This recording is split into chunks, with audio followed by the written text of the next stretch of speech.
My beautiful pink tulips. Ayan siya. Oy. Ayan. Oh, may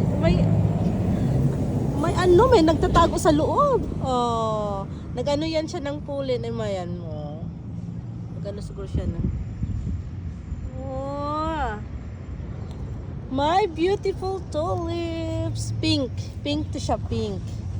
So, ito, dalawang linya ng pink. Ang ganda. Ayan. My pink tulips. Today is April. Ayan, ano siya eh. Umulan kasi kagabi. Ayan, April 3rd tayo ngayon. April 3rd, 2025. Ang ganda sa loob. Woo, ano yan?